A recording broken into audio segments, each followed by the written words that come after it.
Charles. Yeah, I'm supposed to call Charles back. He called yesterday. Yeah, he called me this morning too. Yep.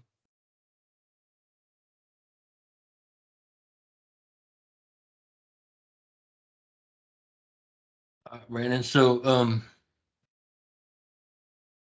me show you what we're doing. Final deliverable first. First off, what kind of CAD are y'all using? Are you using LT? Yeah. You may have to get Civil 3D. Parts of it you have to have, and I think in order to do it without taking two people twice the amount of time is that you would probably have to have Civil 3D, and I'll show you why. But it's totally worth it. Y'all will find it's going to be totally worth it. There's a ton of this work, and the way they do it takes forever, and like things they've told me that they're like, oh no, we forgot to tell you this part, you know, and it's labeling. I'll show you, for instance, the first route.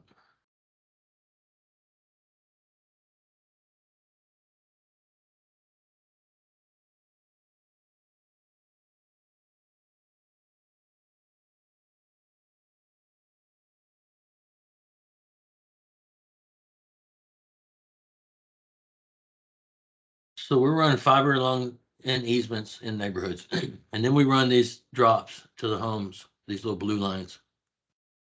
Okay. These little blue lines go to a call out that's the list which route it is, which fit number, which I'll get into that in a minute, but which fit, which is it's just a splitter, for lack of better words.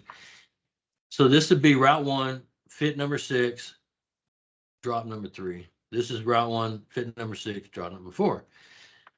They didn't tell me that they had a block for this, and not only they have a block for it, this block, it's got to be filled out. I got to just check this stuff right here. I've got to put in the route, which is 1, fit number 1.6, under aerial or underground. It's underground. 1.6.4 is the fit number, is the drop number for that house. So that, along with we have to put in numbers for the conduit. So this line that runs along the back, the line type that we use is a microduct.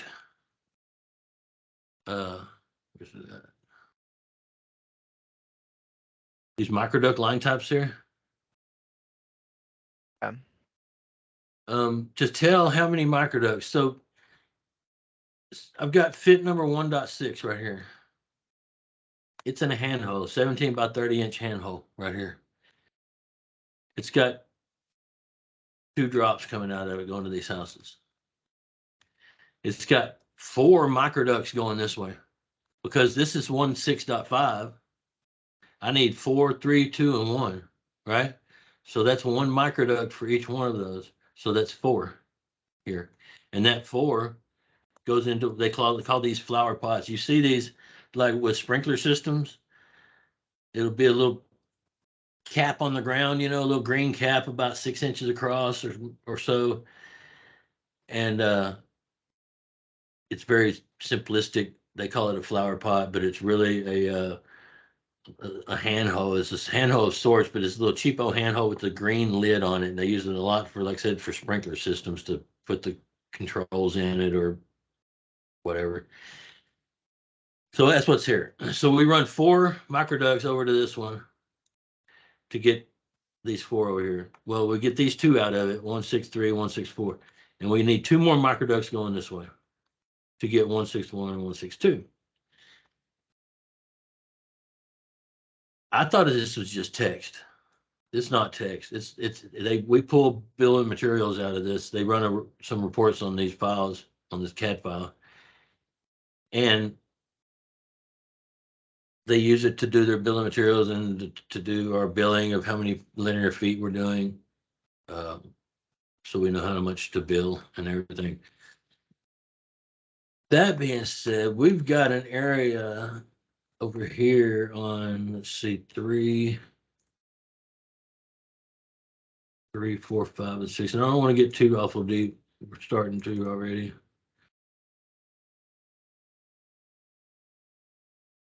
I'll just go ahead and show you the main file. I had to take all this stuff, all these routes I did them one by one. They had me submitting them one by one so they could check it. But then they all got to overlap. And some of them occupy the same routes, the same trenches. So they can't be double. And I'll explain what I'm saying. So right up here, we've got a big handhole. This purple handhole is a big one. It's a 30 by 48. In that 30 by 48, I've got route 4, a splitter for route 4 to boot right there. Route 4.6, that's route 4. This splitter, this fit right here is also in that handhole. It's route 4.1. This fit right here, the tail of it, the splice of it, which is what this box right here is also in that handhole, and that's for route 3. And then also I've got route 5 starting here, 5.1, very first fit on route 5. It's got its splice also in that same handhole, because here's a splice here. This splice, that's the icon for their splice. Each one of these splices, you can put 5. We can run 5 routes off of one splice. I've got 3 of them on here. I've got 3, 4, and 5. Whichever one is technically the closest to the cabinet is way down here. This green symbol right here. Whichever one is technically closer to the cabinet is supposed to be the first one on that splice. But it's not. That would mean that this one right here, 5, would be the first one, and it gets all backwards. So I really didn't do it that way. I did 3 first. So 3 owns this splice. This splice is new on route 3 only. On the other routes, it's existing. On 4 and 5, it's existing. They're using existing because it was installed when you installed 3. The reason I did 3 first is because 3 has got to come all the way up here to this handle. 3 is in this line right here. All this conduit. It's got microducts in it, but it's also a trench. It represents a trench. And that trench, it's got to be one trench to start with, not multiple. So one trench, and these lines represent that trench, and it's inside these dashed lines, these cyan dashed lines, which are the easement. We've got a utility easement we have to follow. And they keep coming down all the way down. They cross the street from this, they go into a handhole here so that they can be pulled across the street to this handhole. And this line and this 48 fiber right here are new on route 3 only. On route 4 and 5, which uses the same 48 strand of fiber that's going into that splice up north. 4 and 5 use that same fiber, but they're coming off of that splice at the end of that fiber right here. So that fiber, all the conduit, all the trench, everything is installed at 3. So then when you come off of 3, and so 3 goes over here, starts right here. Here's 311, 312, 3, 4. You can put 8 of them on each fit. So it stops at 8. So then we got 3.2 all the way to 8. 3.3 all the way to 8. 4, etc. So 3's all over in here. When I come back and I run number 4 off of the same splice, it splits right here you have to send at least 2 fibers on a split. We're sending 5 of them this way, which means that we'll be starting on 4.6 because the 5 come off first and they become 4.1 through 5. And then 4.6 comes off the other side of that splice. This is not a splice, this is a splitter. And so then you got 4.6, your connector for that. This line right here is the fit tail. It's also got all this data over here. Route ID, underground, 4.8, and this 3/4 inch. That comes in automatically. We use the these lines over here. These are not lines, these lines. So there's a fit route. I'll do a fit route and I can come in here and start drawing. And it's already got, it doesn't have that stuff. So then you have to, this is why you have to have this one here, because we have to go into not civil 3D, planning and analysis. To make that line have the properties we need to have, we need to go to create, attach and detach object data. And this is a fit route right here. And we want to attach it to this object. Now it has these fields over here where it didn't have it when I first drew it. And you have to have Civil 3D to do that. Okay. So those lines have to have properties. We come in and we've got to tell on the fit head right here on this terminal. It's called a fit terminal. It's a fiber indexing terminal is why it's called a fit, FIT, fiber indexing terminal. This fit right here, it says the tail length is 250 feet. Well, there's only certain lengths they come in. They come in like a 50 and 100, 150, 200, 250. Then they jump to 350 and 450. And I've got a PDF that says all this. 450, then 500, then 650, 750. I want to say there's an 850, there's 1,000, and it goes to 1,250, 1,500. It starts getting bigger increments up to a 2,000. So it goes 2,000 feet on one fit tail. But you can see when I click on this fit tail line right here, you can look over here and see it's only 112 feet long. Well, that's not the whole story. This piece right here is also over in this big handhole right here. So you really have to go from here to here to here, and then look at that line and see the length is 168. Well, they don't have a 168 footer, so you got to go to 250. I don't think there's a 2.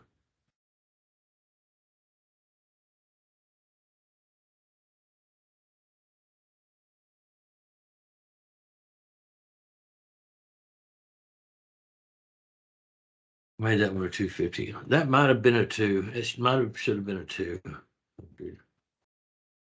But either way, they can roll up.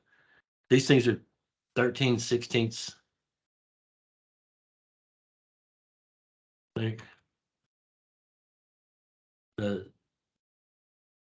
13 millimeter inside, 16 out, I believe. Somehow they loop them up. I don't know. It's the stuff's glass. It's fiber optic. It's actual glass, and they can roll it up. If they got 25 feet on each end, they can roll it up pretty easy. So anyway, that 4 coming out here, it's now sharing this handhole right here. So whenever I do 4, 3 needs to be designed already. You got to do all this stuff at the same time. They kind of didn't tell me that. A lot of this they didn't tell me at first. I had to find out myself along the way. They dribbled out the information. Every time you got a fit, you got a handhole. If you don't, and you've just got microduct coming out, going to the house, I mean, not microduct, drops going to the houses, you just have a flower pot. Almost always you're going to use a 17x30 handhole, which is these orange ones. Every once in a while, if you got more stuff, like we got a bunch of drops coming out of this one, so we just went ahead and put the bigger handholes all the way up here. this, we had it designed to go down through this little easement back here and then back and over, but that was a nasty design, so we're just gonna put it here, and these aren't even being installed right now. They're only gonna be pulled to the house that orders fiber service. And so until that time, they're not even installed. So however they get there, they're gonna have to go through here and over this way. But it's not gonna be in any conduit, so we're not running it in the same line right here. Some of this line has Route 5 in it. Some of it has Route 4 in it. Some of it has Route 3 in it, right here. And those numbers all add up to the number that's on that line. It's not just one of those routes. When I split over here, it's only Route 5 this way. So I know that these are all for just Route 5. In the long scheme of things, it really doesn't matter what route they're for. They measure, and these have to go, also, they have to go from center to center. I didn't have to. Every one of them, center to center. So they told me to do all this stuff, to bring these center to center, and to come in here and add all this stuff over here on the properties. It's going to take me at least 2 days for each route. I mean, it took me like 2 hours for all the routes. I don't know where they must be super slow. I think they use the ribbon for everything, and they I don't know. And when I watch them on these Teams meetings, and everything they click on, they've got to wait and wait. So I don't know if that's slowing them down, or if they're just slow, or they do things the long way, or what. But then whenever they're watching me on my system, I mean, I hit it and it opens right up. So I don't know if they got shitty machines or what's going on, but it's taking them a long time to do this stuff. I did this section right here. It's 25,000 feet. All these up here where we see all the drops. But I did it like 7 times because they kept changing everything on me. And you can't just, it's hard to fix, man. It's like you gotta come back and redo the whole thing. And then I had to come back and put them all together. And when I put all the routes together, they didn't line up right here. They'd have like, because I didn't design them together, they had their own everything. And so then I had to make them all come together. And so all together, it took me, I think I worked on it not quite 2 weeks, but I did it like 7 times in that 2 weeks, at least 7 times. I fully expect, I'm doing this section here now, which is all these, just all this quadrant right here.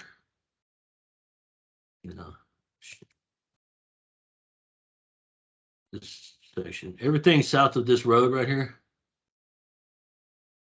Right. Okay. And everything south of this road right here. So this whole quadrant.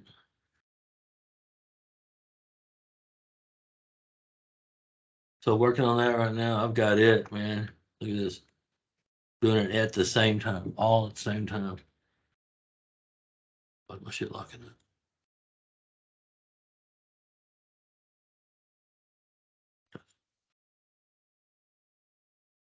So I've got all my conduit run down the backside. I've got all my labels on there ready to put whatever I need to put on them. I've got well, first off, all the conduits run down the back everywhere. I'm coming through now, and I'm putting in my drops and kind of designing at the same time. So we did this on phase 1 up here. This section up here was this splice right here it's got routes 1, 2, 6, and 7 from phase 1, and you can put 5 on there, and I need to put another one on here. So I'm gonna put, the fifth one's gonna be Route 8, which is on phase 2. And so it comes off here. It comes down this way, and it's using the same trench from phase 1 all the way down to here. Then we're gonna jump over here with a new one for phase 8. I mean, phase 2, Route 8. So that's where 8 will go. And 8, I've got them all laid out. They're going this way. 8, 1 through 8 right there. So I would have coming out of here going this way, however many I need to cut that line in pieces. But like I need 1, 2, 3, 4, 5, 6 going this way. So my first one here would be 6. I drop 2 here. This would be 4. This line, the 0, turn to 4. I drop 2 more. This would turn into a 2.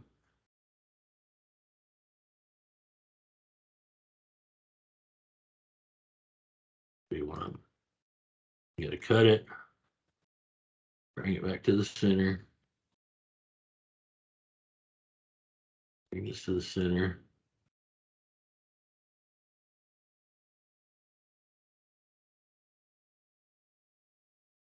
Remove that vertex. So this one would be 6, and you can change it up here on the layer because it'll change the line up. This one would be 4. Change the other part in a minute. Changed it all the way, so I gotta break it.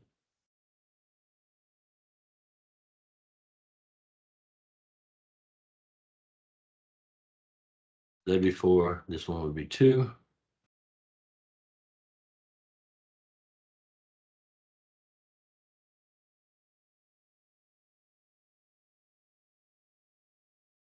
Let's stop here.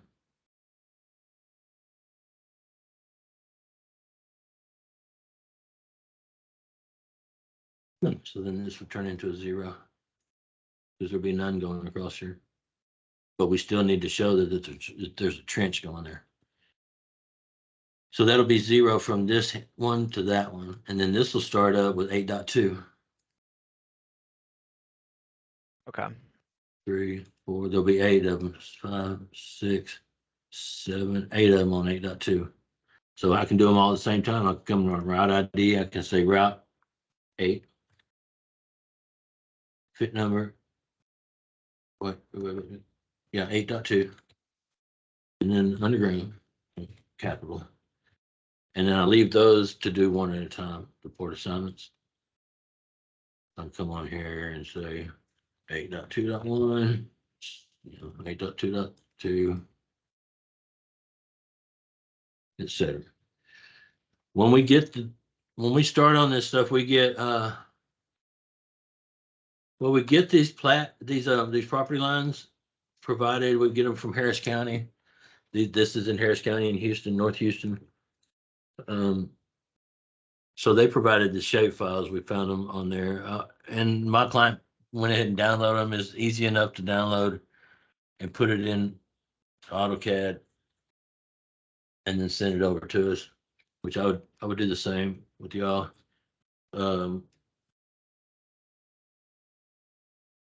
Just to make sure you get the right ones, and it's tricky to get them because right now I've got turned off. There's a whole section over here. Let me turn the map on.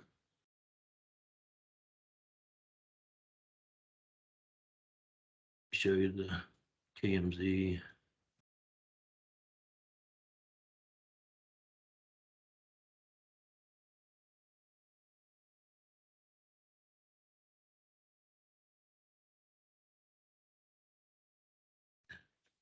Changed it. Hang on.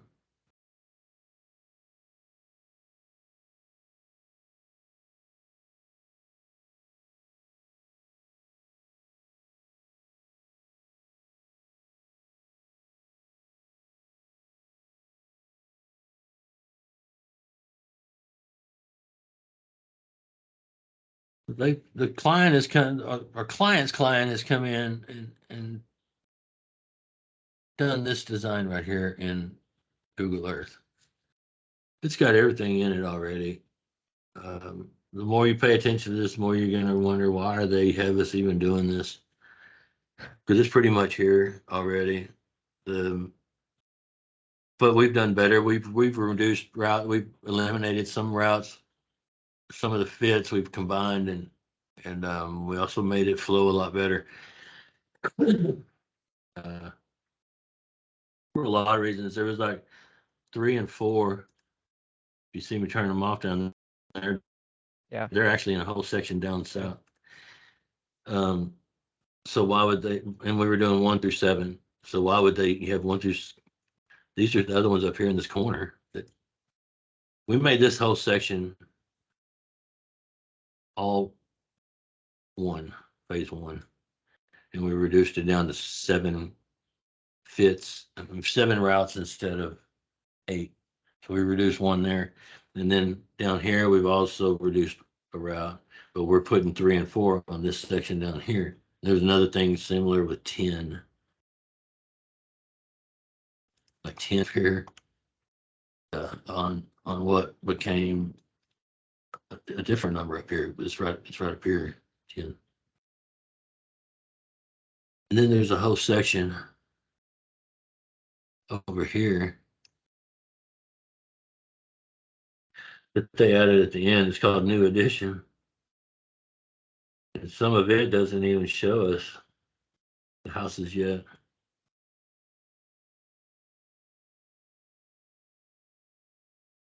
The good thing about the New Edition one is that they included the parcel KML file. So it shows everything. You turn everything off. And just the parcels. So they've got the parcels on here pretty good already. We Nice. downloaded them from somewhere else, but it didn't have this section over here on the right. So I was able to pull the KMZ, this KMZ, save this parcel as a KMZ right here, and then pull it into Civil 3D. Pull it in Civil 3D here, and then we got it on a layer. Where's my layers? Oh yeah, we're under planning and analysis. To change it back. Then I can do my layers. Phase 3 and 4. So I turn these on right here. See? Okay. Lit all these up. So then I still didn't have this, so we had to get a plat to look at this. Now plats are where we get our easements. And so we look at plats and say section 1 plat. It's hard to look at, but you come in here and you can see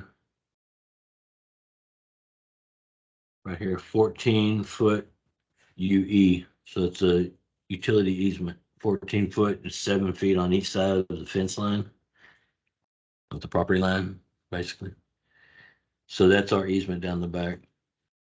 Everywhere we got to be able to connect, there's right here, 7-foot utility easement. But you'll also find that there's another 7 foot on the other side somewhere else. So this is actually a 14-foot wide.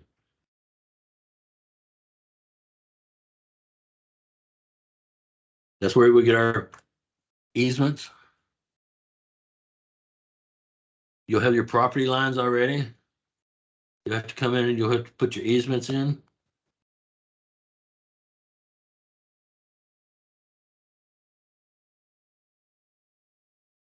Turn the map off.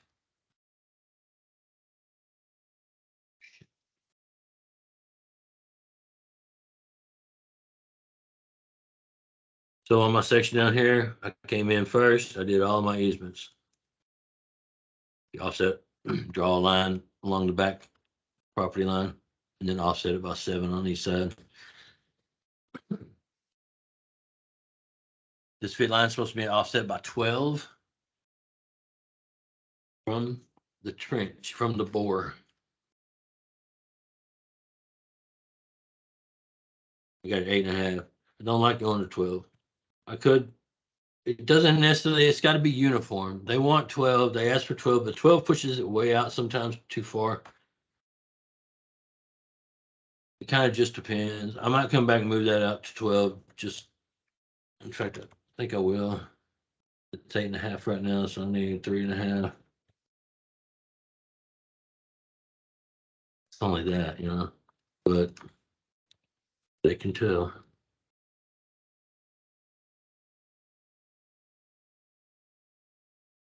And I'll have to move this split here. Rid of this. That's 12. Let me show you the deliverables. There's multiple deliverables. There's the Cad Pdf Instruction Set. It looks like this. The first page is the same on all of them. The only thing that changes is phase 1, route 1, phase 1, route 2, phase 1, route 3, 4, 5, 6, 7. Next is phase 2, route 8. It's going to go 8 through 20. 8 through 20. It'll be 13 routes on phase 2. 7 on phase 1. The second page, always the same. This one's always the same, just a different title block. This is always the same. Always the same. And it changes over to the plan. There's a different title block for the plan. There's a title block for design. There's a title block for plan in their XREF. So for my rate, my phase 1 route 2 was my first route to be built, because route 2 took off and went back towards the hub, and it's closest to the hub, so they told me to call it the main route, the new route. So everything on it's new. The it's a symbol for a new 100-foot slack loop right here. The cyan colored splice. I'm calling out splice 1, routes 1, 2, 6, 7, and 8, because I'm adding 8 on it at the bottom for route 2. I mean, for phase 2. So, but all this stuff is new. When we come in and do route 2, it's closest to the hub because the hub's back here to the right. This 48, this U48F comes from the hub all the way down here to the splice box. Right here. The splice box we've got coming out of there, we've got 5 different routes. We've got 1, 2, 6, 7, and 8. 2 is the one that goes back towards the hub, and it's the closest to the hub, so it's going to be the first one built. Might have done it. I might have done 6 or 7. I probably would have done maybe 7 first. If I knew what I know now, if I knew that then. So that I get my route built the longest piece of it. I figured it out on route 3, 4, 5. And I'll show you 3.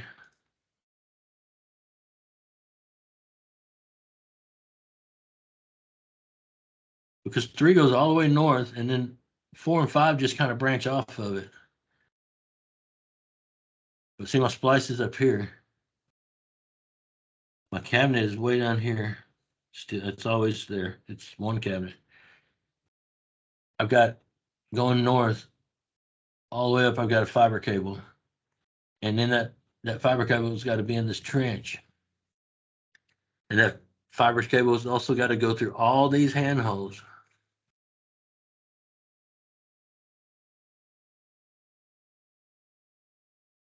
Every one of them. Some of these handholds are only for fiber for route 4. Some of them are only for route 5, but they're on this line, and you can't just have handholds all over the place. So they've got to be shared. And so that's why I would draw 3 first, because it's the first in line in 3, 4, 5.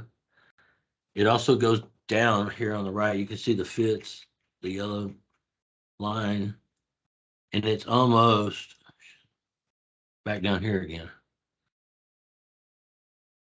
It's like it's right here is it's Route 3.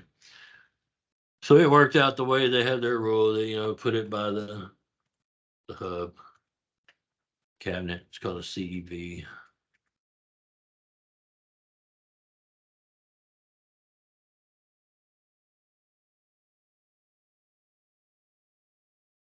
So then there's Route 3.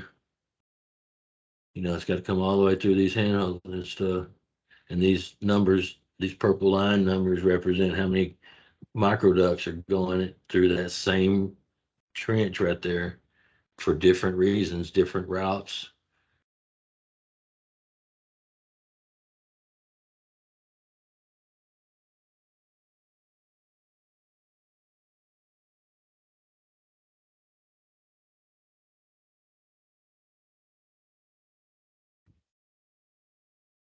Everything's kind of got to be uniform, offset by equal amounts. They say 12 feet. We can't put a trench right on top of a fence. So if there's a fence and you got 7 feet on each side of it, well, I would go halfway between the fence and that 7 feet on one side, whichever side makes sense. Sometimes you only got one side. This right here is a 10-foot water easement along the fence line, and then a 14-foot wide utility easement. And then in between, every once in a while, you got a 10-foot utility easement that cuts through the water easement. Boom. It's the weirdest one I've seen. Also, station numbers. That's another thing we'll go over next week. It's just literally how far linear in line they are from 0, 0. And 0, 0 starts back at the beginning. So 0, 0 is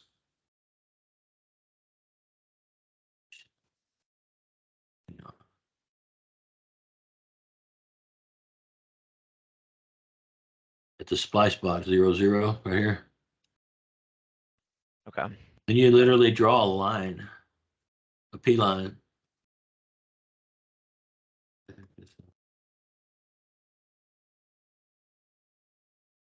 But you draw a line along there from the center of that box to the center of that box, and it's 156 feet.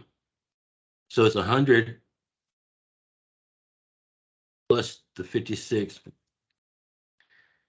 You know how, have you done it where we do it on the street, where we show how far we are from the center of the street?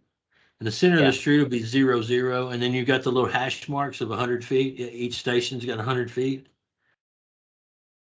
And so if it's below or above that 100 feet, we usually pull the dimension off of that, and you know that it's every one of them's 100 feet. So you're less than or more, you know where to measure from. This is the same thing, station numbering, but we don't have the 100-foot mark anywhere. We just used it here. So it's 1 plus 56, 156. This one's 232. 274. The way I do it, I'll run one polyline. I'll click here. I'll come over and I'll go straight to here, to this end here. And then I'll come down and I'll maybe boom, boom in the center of all these because they're going on a little bit of a curve. And then I start at the very end. However long that is 2,040 feet, let's say. Well, that's 20 plus 40.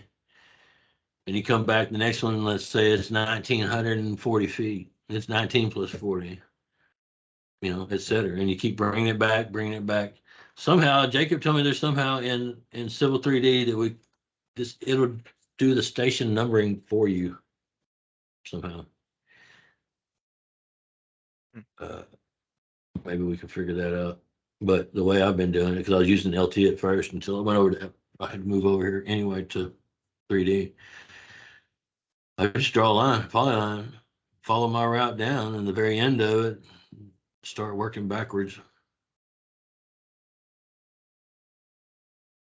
That's the station numbers. You know what the drop numbers are. This fit length, this is an as-built thing, and I think that they're going to write in there what they ended up using. So they might come out here and say we said it was a 200, but they needed just a little bit more. Maybe it was really, we thought we measured 195 and we only gave them 200. And it ended up, you know, whatever reason, it's just not long enough. So they had to change it. Then they'll write the actual length that they put on each one. That's all that's for. It's empty. It stays empty. Street names you got to add. You can get those from your map that in AutoCAD. They don't like to see a bunch of street names on each street, so just clean it up to be one. But whenever I build it, I'll put the names everywhere, right? So they'll be where I need them. But then whenever I come in here and start drawing, I'm not gonna do that anymore. I think these are 360.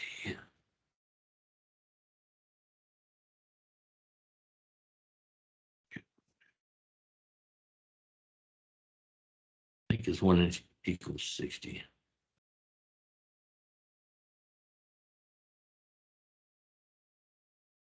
So this isn't too bad, but I would get rid of, like, you don't want your names hanging off the edge either, the road names.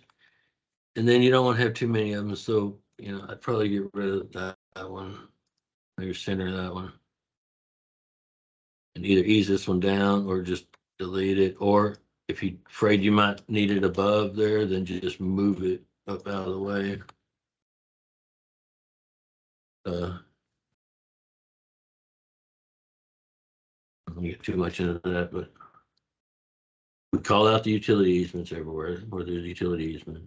I was showing some of the other easements, and that's what these other lines on the front are.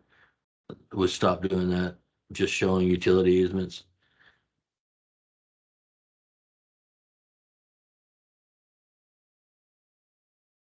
There's a way that we can split these fibers and we can go left and right instead of having to go in a linear line.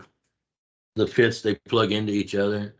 They look like, let's get out of this. That's pretty much it for CAD. There's properties on the lines. There's properties of just about everything. And it has to be put in over here. And you have to have 3D to do that. There's the tool palette that we'll have to install on yours. And this tool palette over here. It's got all these lines that they use. They're on the right layers, etc. Then there's the icons. I mean the blocks that we use. And then you got to put them on the right layers. So if I put a branch tail splice, it's going to come up what route are you on? 8. What branch? 8.4. It'll be 8.4. And then for the branch, you always got to have this piece. And it'd be route 8. Underground. 8.4. One way we're going to put 2. We're going to let 2 fibers go off one way. And so that puts 8.4 here. And 2 of them going that way. So if you came in, this would be 8.4 is going that way. So these 2 right have to be 8.3 and 8.2. So then you only had 1 before it split. That would have been 8.1 coming in. And then the next one in order would be 8.2, 8.3, which would go off this way. And then 8.4 go off that way. And so these get all these properties, and they're always 20 feet long, but so that's the properties. Just about everything has some properties. These lines have properties. The fit tails have properties. These callouts for each drop has properties. The easement lines do not have properties. The property lines don't have properties. There's nothing there. These fiber backbones, they do have properties. I have to add them to that one. It's got nothing over here right now. So I have to add that backbone property, or I can copy it from one I already did. You can match properties, and a lot of times they'll bring those over, but you have to have 3D for it. Okay. I think that's about it that I want to talk about with CAD right now. The hardware that we use. I've got some training videos here. Welcome to look at. It'd be wise to look at. This provided data has got the hardware in it. Some BOM macros that we'll be using that you when you do your export from AutoCAD, your data export. It's called a map export, and it dumps out a whole bunch of data. And then we got to copy and paste that stuff into a BOM macro. And then this macro, I'll show you what it does. It makes a bill of material here. So when you put your data in all these yellow tabs down here. So you've got a raw data extraction that takes just everything that has data that we want. And then we extract it and we copy and paste it in here. And then this is underground distribution. That'll be just those U48 lines that are going underground. With the data from those. And if there's aerial, we'll put it there. Aerial strand. Aerial strand is the metal cable that goes from utility pole to utility pole.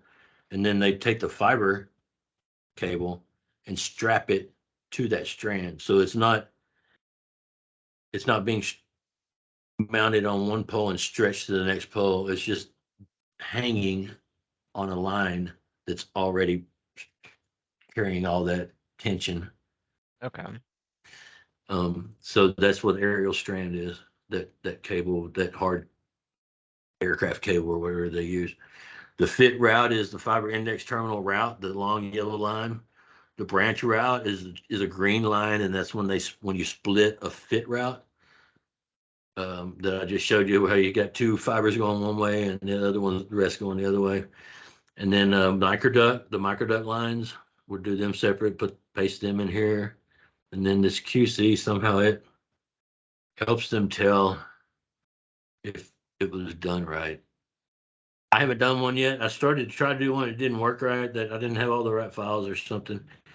So they did that first one for me. This next one, I think I'm doing it, but then they said they might do it also. But eventually we have to start doing these. The data that is used for these, we have to make sure is right. Okay. So when you paste it in all those yellow tabs, you come in here and hit generate BOM, and it just makes it fills in all this data right here. And how many lines, and then this is supposed to change too. They said I didn't even have the right one of these, so that's got to be changed. It's not Ponderosa Pines, it's Remington Ranch. But it comes in and it tells you how much of each one of these things. How many 48 count fibers aerial, how many underground 48, including the slack loop. So it adds those 100-foot slack loops. It reads that 100-foot in the middle of that circle, and it adds that to the length of the purple lines that we draw. Counts how many handholds of the different sizes. So when we get done, they can pull this and they can know exactly what all they need to order and be able to figure out how much it's going to cost. Nice. Yeah.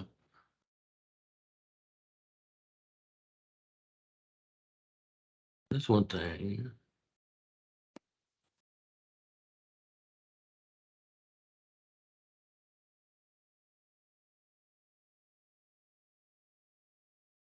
Fiber indexing technology. What they do.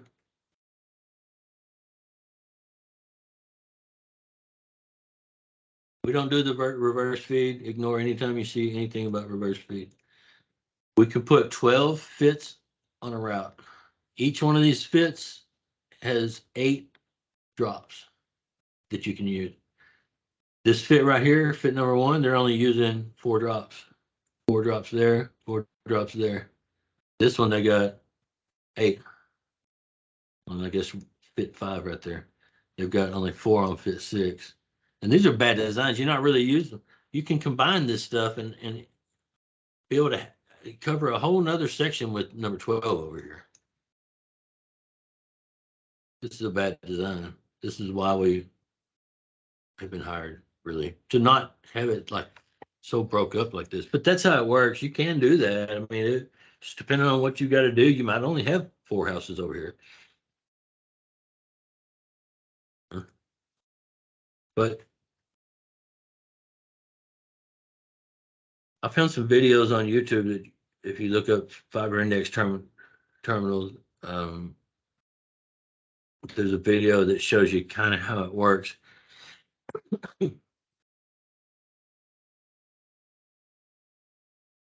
Because every time it drops one, the reason it's called indexing is because you're using, let me open this other one.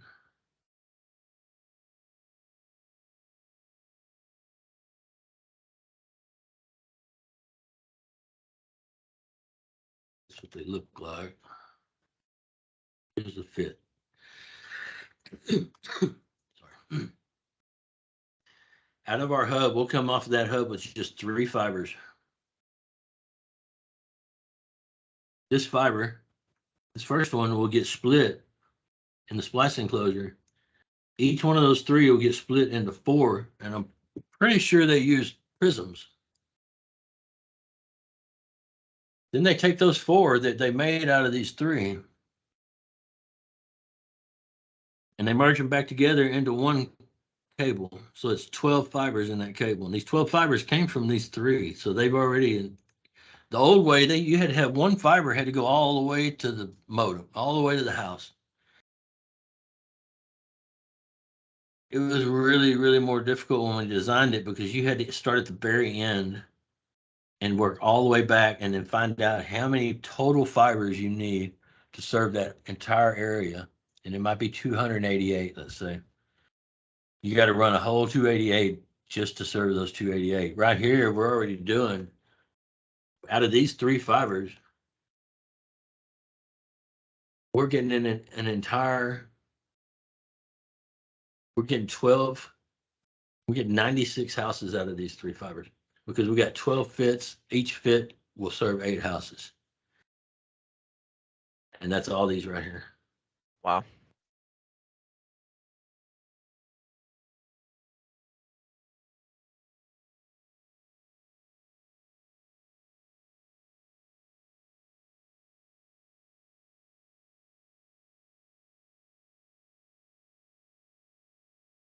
But how it does it is every time that it drops one, so it goes to this first fit, right? And it uses 1 fiber for one thing. Well, then the next time that fiber is gone, but this, and it moves to the bottom.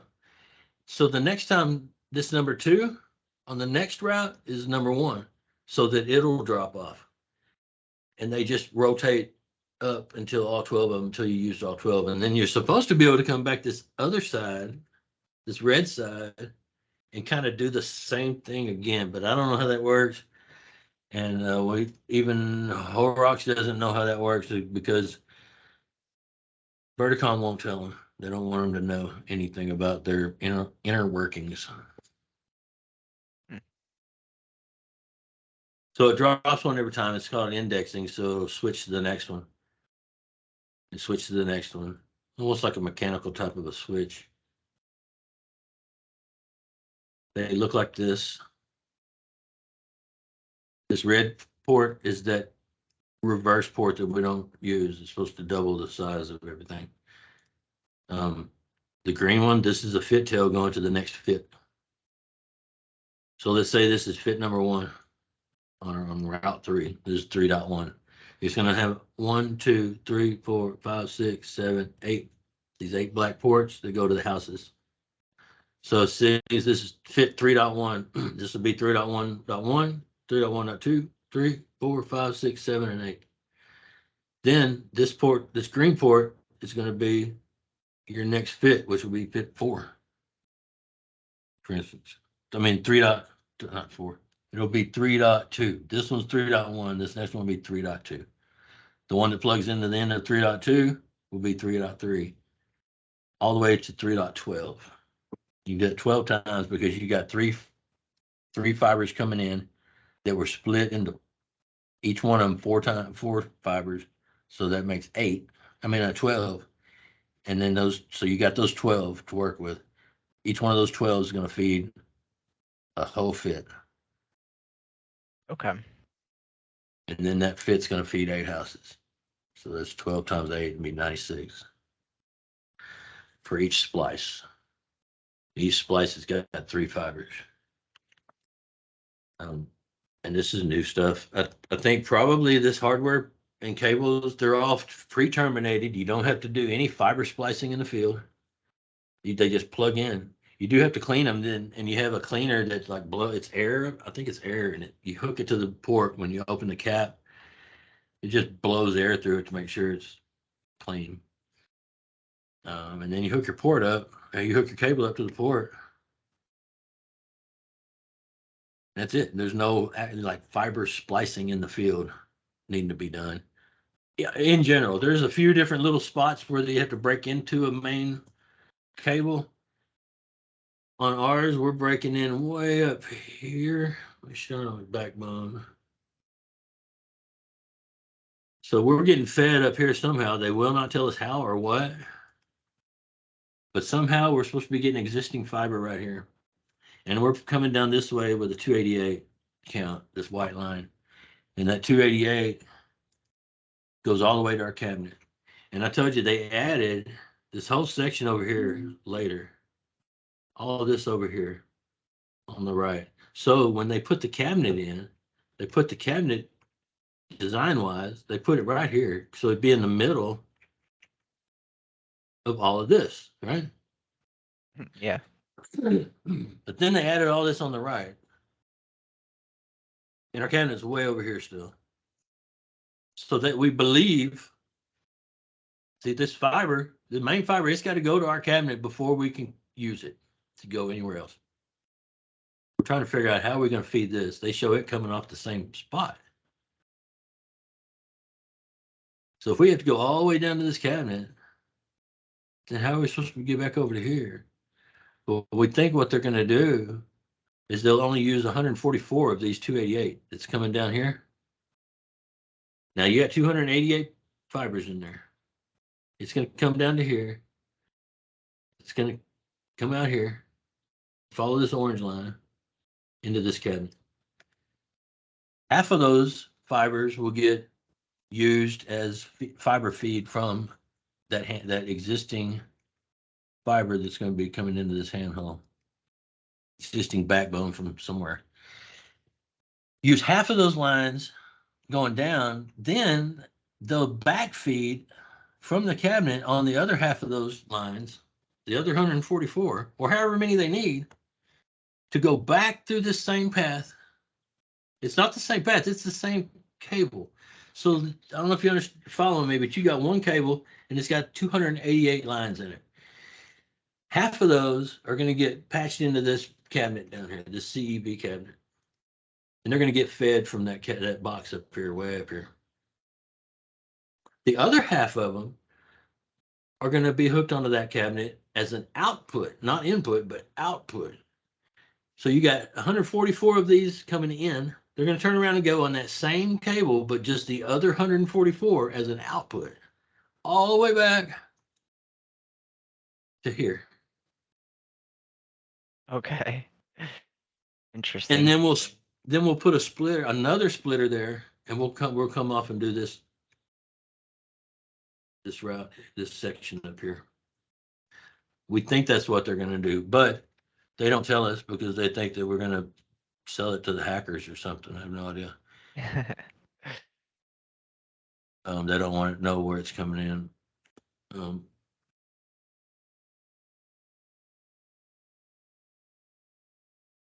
So we get this. They call this a high-level design.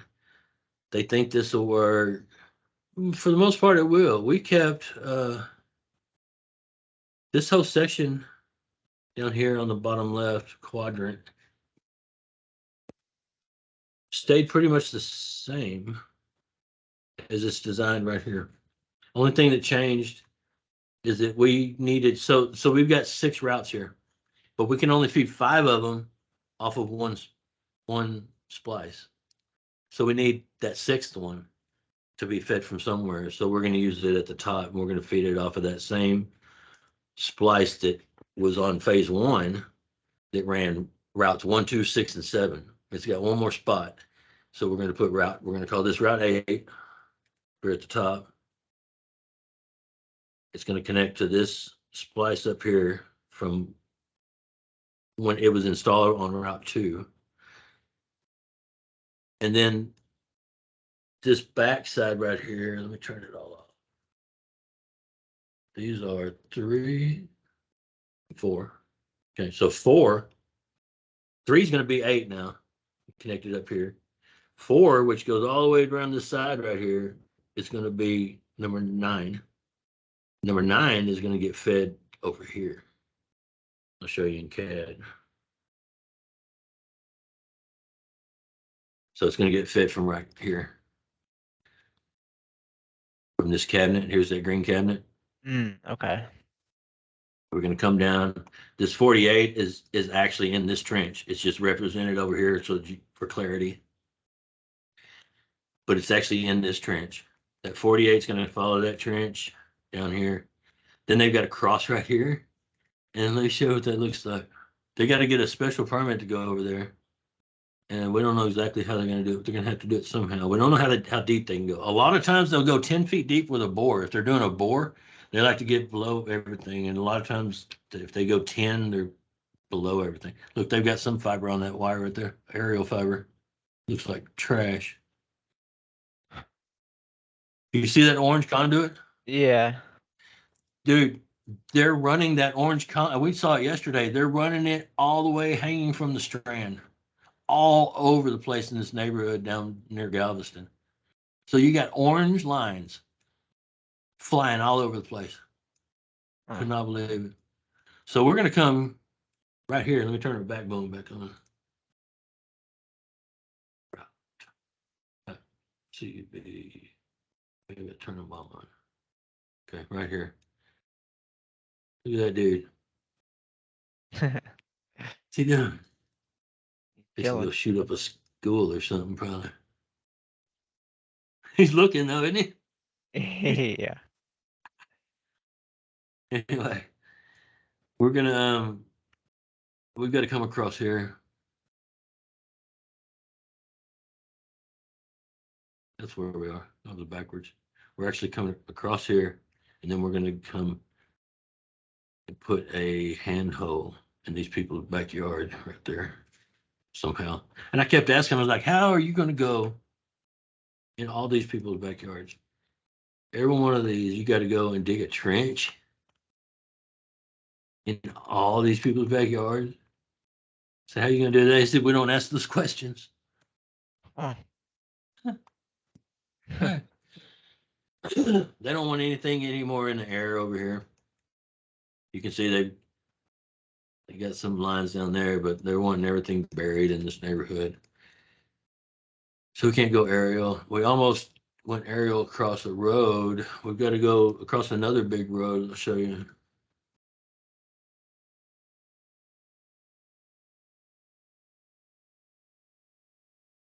So we got to cross there to get over to our section here. But then we've also got another one right here we got to go across. But we're not going to go across here. We're actually going to stop up in here, probably, and then cut into this neighborhood. And we're going to come around, and we're either going to come across right here, or maybe over here. Probably right here, to be able to feed this whole side. But they got to get some kind of special permit from the Houston something or other drainage people to be able to go across these.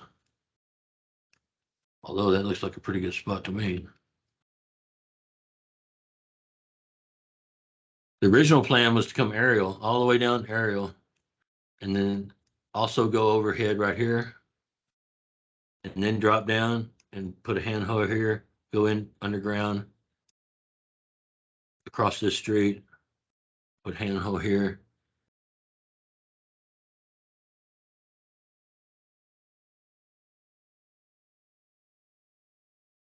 So they were going to go aerial where the white is, Mm, and then okay. drop down, and then where it turns orange, they were going to go underground. But there's no place to go aerial on that. There's not another strand to hang on. Somebody's already got fiber up there. And so we're going to cut over in there. We hadn't figured that out. We're going to have another meeting about it to be able to actually feed this whole side over here. All right, so that's how the fits work. The indexing, it's really cool. There's a video, like I said, you can look at YouTube for fiber index terminal, CommScope fiber index terminal, and they show how they work. There's one that's got a video, like a animation that shows how each one of them drops off, and like one will drop off to be fit number one on that route, and number two becomes number one because of just how it's wired. You know, you Yeah. drop that one off. Now the second one is the first one. Yeah, that's interesting. Yeah, but it's pretty simple, right? I mean, you understand it? It's Yeah, like yeah. basic. It's pretty basic. And there's a lot of switches that'll work like that, where they dump off so much power, let's say DC power, to a certain area, and then the same thing, man, is it because it's not there now. The second one becomes the primary, and it's only looking at primary, so it grabs the next one and so forth. It's really, really old kind of technology that they've applied to this. And like I said, I think these probably cost more for the hardware, but the time you save in the field is got to way make up for it. So I would think maybe this costs more up front, but I don't think so. It's probably even cheaper. I don't know why they're doing it the other way. We did some sort. Frontier is not doing it this way. Frontier is doing it the old way, and we don't even do that work anymore. It was a pain in the butt. It was endless, endless. Never ever got right. Never was correct.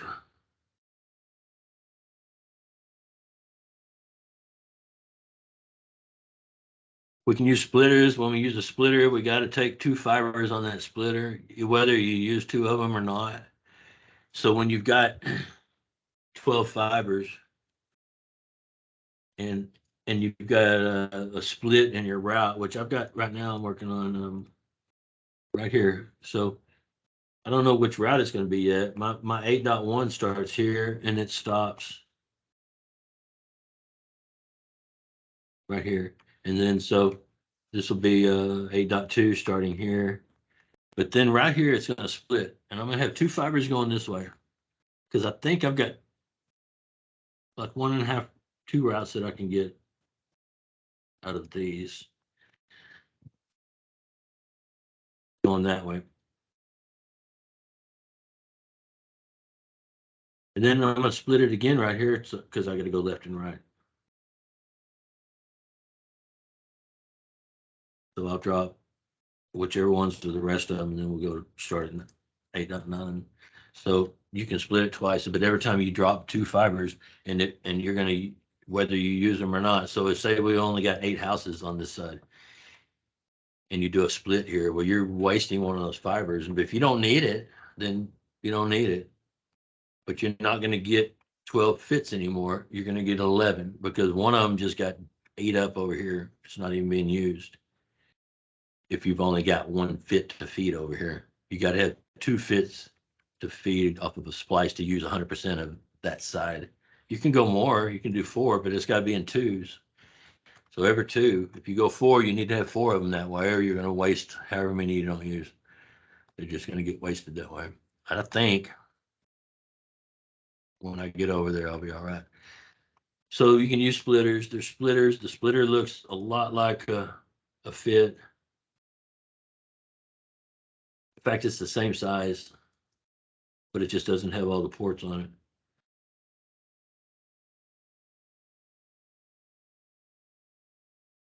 See if I go.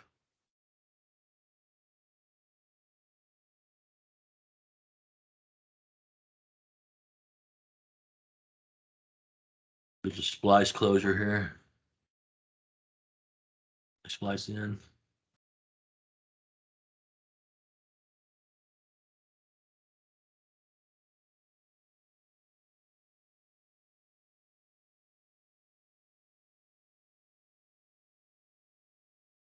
Those are the drop cable, the blue line.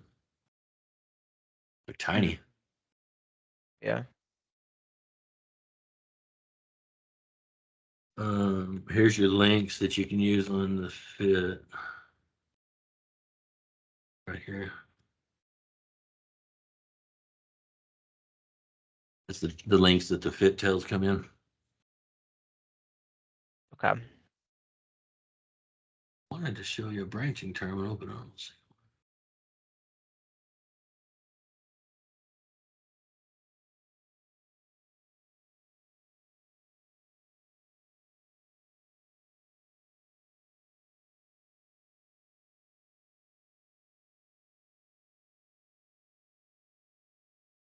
That's the hub cabinet that we're coming into.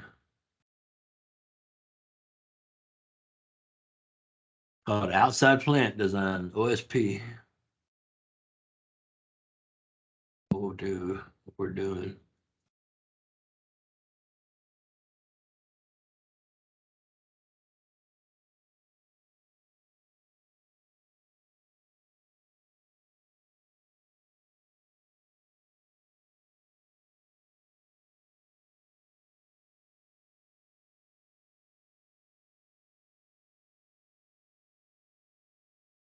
There's different ones. These are called 1x8s because it's got one fit. It's got 8 drops. There's a 1x4. There's a 1x12, I think. We use the 1x8. The reverse port. I don't understand it.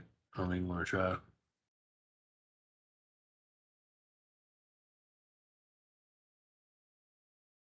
Because the client said they're not going to use the reverse port.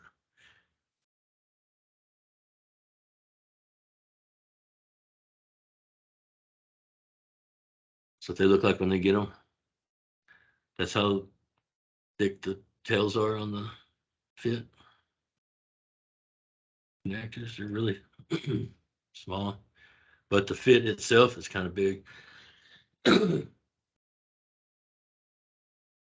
They've got this arm where they've got this bracket and it swings up and they can work on it and they can swing it back down in the handhole. He said they're not using that. If they're putting more than one in a handhole, they're screwing them to the sides of the handhole inside. Mm. Like with these brackets right here. Okay. Handhole edge mount, so like a little lip around the edge of the handhole, I guess. Mount type there. This is that swing arm here. I think it's pretty cool. Get you up where you can get to it. Yeah. And there's some that go in the little telco pedestal. And then on a pole for aerial.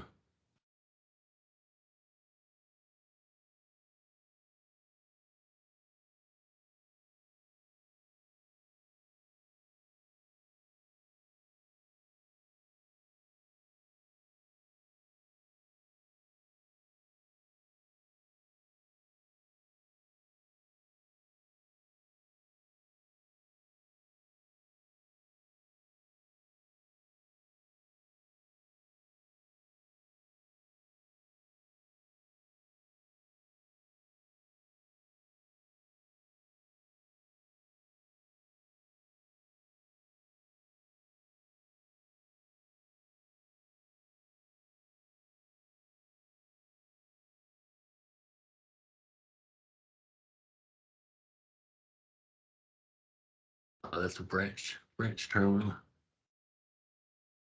They show one.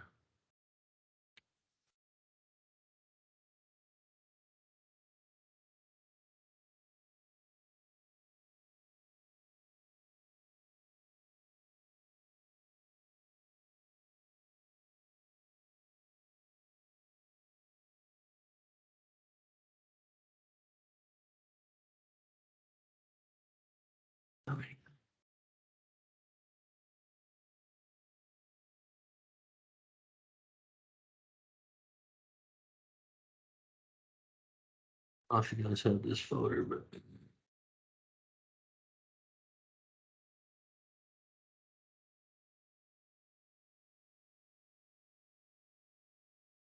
Yeah, you'll have it.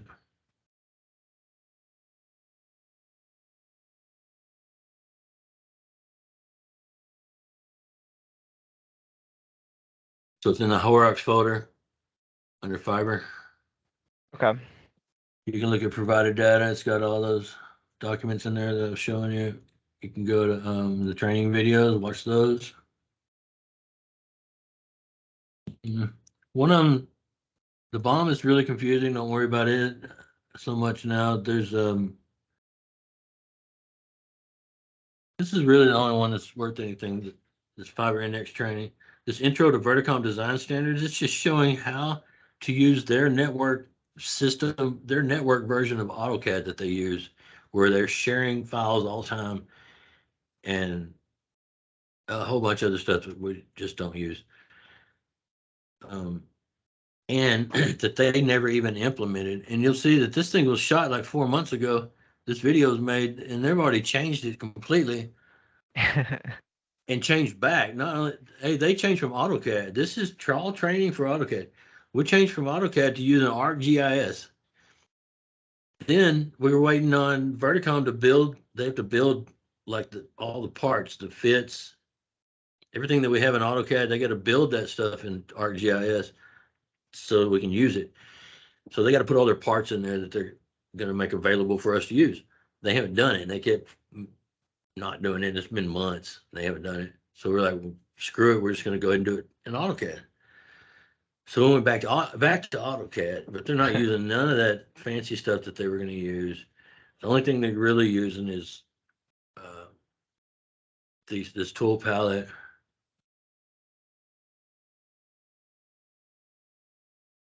That's anything special. Like I said, you have to have it to be able to do this other stuff. You got to have. See, I got to change all these line types into objects. I've got to attach objects to it. So like this one here, I have to go up here, change it from drafting annotation to planning and analysis. Then you go to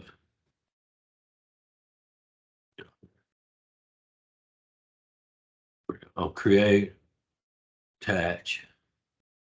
And I have to pick Microduct because that's Microduct. Attach to the objects. That. Now that has the ability to put in the route ID. Just 8. It's all 8.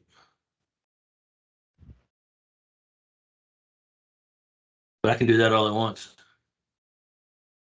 I can hide everything except for the microduct. And then I can do that thing I just did and select all the microduct at the same time and attach. And then I can select all the microduct at the same time again and set it all on Route 8 because it's all going to be on Route 8 for Route 8. But then once I get to other routes, you do it the same way. Select them all at the same time. So we can go over that with CAD. I'm doing this whole bottom quadrant, all this weekend. So tomorrow, next week, we can do some training on probably this section right here. Okay. Most likely. Cool. And you can watch me do some of it, or maybe the whole thing. I think that's going to be a small section, and we can probably maybe do the whole thing and possibly in a couple hours. But I'll let you know. It'll be sometime. Might not be Monday. I've got to have all this one here done by Monday. So Monday we'll probably be cleaning it up, red lines or whatever. Yeah. So it might be Tuesday or so. But I'll let you know. Sounds good. I learned a lot the first time. I learned you don't do it in phases. You do all of them. I mean, all of them at the same time. You don't do it in routes. I mean, I'm sorry. Do them all at the same time. This whole section down here is all phase 2. And it would be routes 8. It'd be 13 routes, 8 through 20. You start at 8 because we had 1 through 7 up here.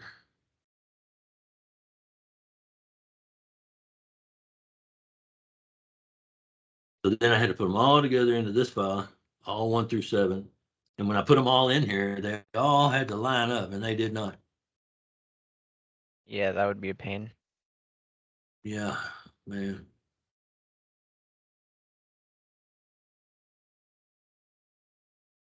So we're not doing that. We're doing it all at once.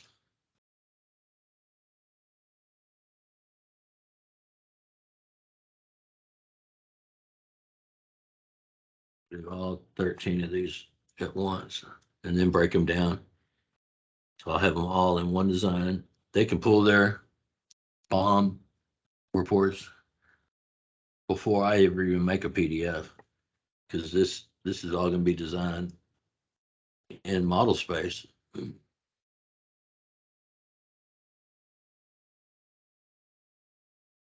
only in model space before I ever even go into paper space at all. This will be finished and accurate.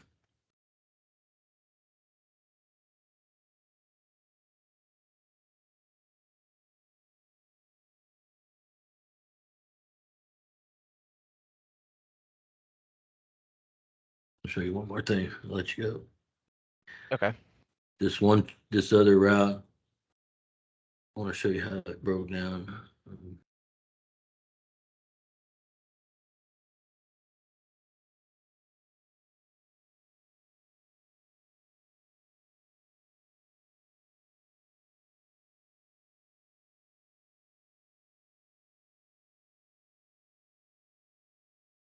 So on this splice right here, we got 5 routes.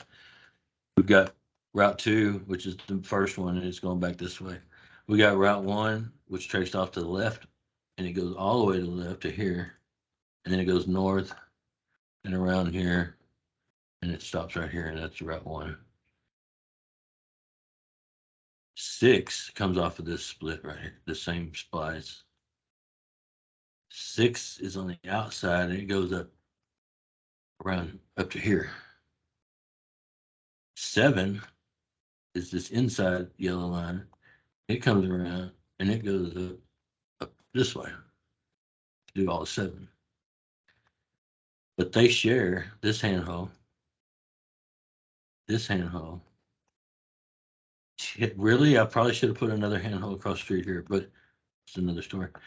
That handhole, this handhole is from Route 6. You can see right here. And then whenever 7 came in, it came off of this same handhole that's existing now. Okay. And goes around this way. So all of these, so this one here is from Route 1, but it's being used for 6 and then subsequently 7. So it's going to be shown on all of those. So when I have, say, Route 6,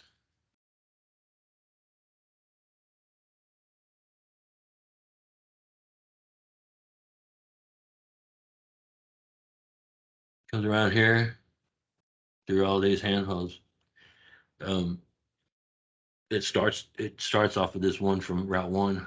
I'm not showing Route 1 to the left here, but it starts off in the existing one there and it goes up here. But okay, so what I was going to say is right here,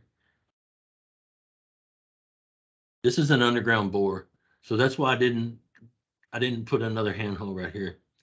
If this was not an underground bore, if this was a trench, then I would have put a handhole on this side so that I could pull cable from here to here. But they're not. They're going to go underground bore from here all the way underground over to here. Okay. We're not in an easement right here either. We're out in the right of way. So when we're in the right of way, we got to put a distance from the bore to the back of curb. We want it to be about 4 feet. We need to put the right of way distance. We're rounding off to even numbers. And how much concrete. So that's back of curb to back of curb, outside back of curb, outside back of curb. So that's 28. It's probably not, it's probably like 27, but we'll use nice round numbers. Only when it's in right away. In the easements, we don't have to put any dimensions like that. I do put them if we're in an easement and we're near the road here. I put them in there anyway. Not gonna hurt. Most of the time we'll be in easements. Every once in a while we got to go across the road. When we do go across the road, we need to show dimensions. If we're going to be going from a trench to a trench, we need to have a handle on both sides of it. Route one should have had route one open here. I think it should have a handle on the other side. Where's my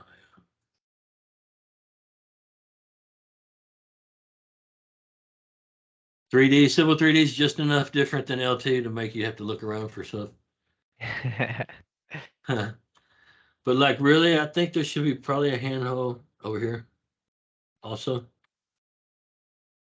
so that they can pull from here to here. Okay. We think of those things, stuff like that. But yeah, this time I'm gonna come in and draw it all in one swoop like this one was. Like this one ended up being, I had to draw this so many times to get it like that. Yeah. And this has just been a breeze going down. That's not it. It's on this other file, but doing it this way and just coming in and just laying down lines, you know, that you know need to be there.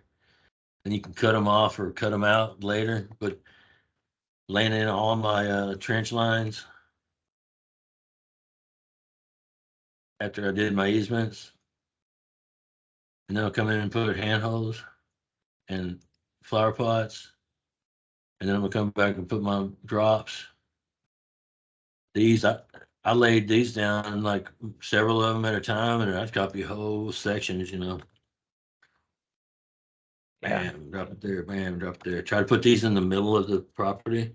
And you can find this geometric center, you know, like that. Yeah. You can put it there, but that takes a little bit of time. And who's going to really know that that one's on the center and this one's not? True. Just kind of put them in the middle. I had them up close, tight to the, like, I was doing them more like this. They didn't like that at all. Put it out in the middle.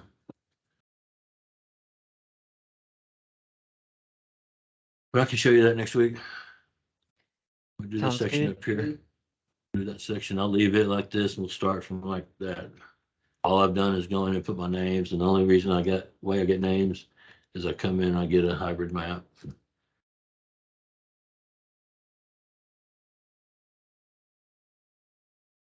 You know?